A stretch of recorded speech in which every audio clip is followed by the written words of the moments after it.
It was an almost perfect Super Saturday for Mercedes. Here are the highlights from the F1 sprint and qualifying in China.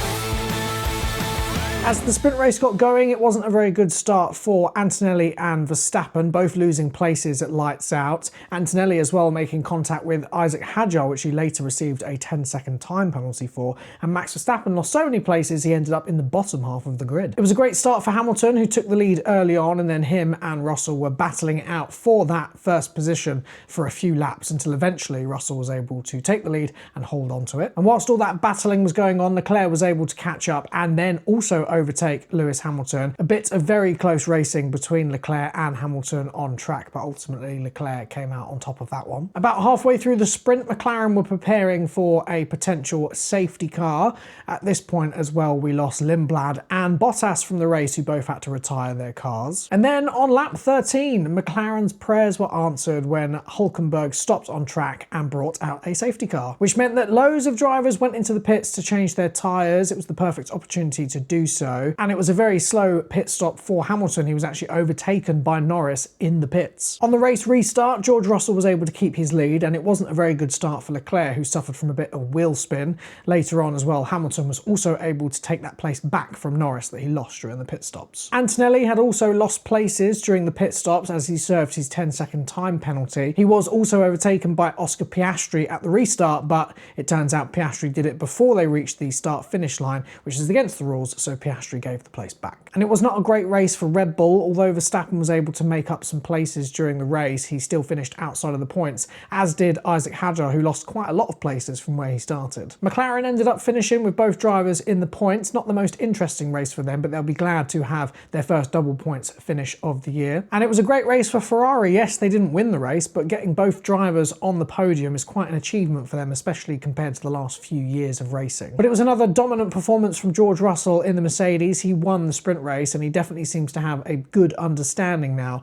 of how and where to deploy the energy and also how to look after his tyres. Whereas Kimi Antonelli needs to work on his race starts. That is now 2 races in a row where he's lost places at lights out because of a poor start. And you can see now the top 10 from the sprint race, with 1 down to 8 scoring points. Overall, it was a great sprint race that was over too soon, as they always are, but it has made me very excited for the race tomorrow. And now we move into qualifying, and Q1 kicks off with all 22 drivers taking part for the first time this season. And during the session, at times, some of the top drivers from the top teams were at risk of elimination, with the likes of Verstappen and Hamilton on the cusp of the elimination zone, but eventually they were able to set times that were quick enough to get them through to Q2. And at the end of Q1, it was Mercedes leading the way, and the drivers we lost were Sainz, Albon, Alonso, Bottas, Stroll and Perez. So pretty much a carbon copy of sprint qualifying. Into Q2, and outside of the Mercedes, it was Verstappen and Behrman who were looking very quick, Ferrari also setting some fast lap times, and McLaren also sitting in the top 10. Russell was reporting potential issues with his car, but he was still able to set a lap time fast enough for Q3, along with his teammate Antonelli. There was also a brief yellow flag when Bortoleto went off into the gravel, but he was able to get going again, so it wasn't very long. And at the end of Q2, the drivers we lost were Hülkenberg, Colapinto, Ocon, Lawson, Lindblad and Bortoleto. Into Q3, and it turned out there really was a problem with George Russell's car. He was forced to stop on track, but was able to get going again, driving back to the pits in first gear. And after a short period of time in the garage, he was able to get back out on track right at the end of the session, only able to set 1 fast lap time, which in the end was not quick enough for P1. In the end, that honour went to Kimi Antonelli, who set the fastest lap, becoming the youngest pole sitter in F1 history. And then it was George Russell in P2 and Hamilton in P3. Now that could be a very exciting thing for the race tomorrow. We've seen how quick the Ferraris are off the line. We saw how quick Hamilton was off the line during the sprint race,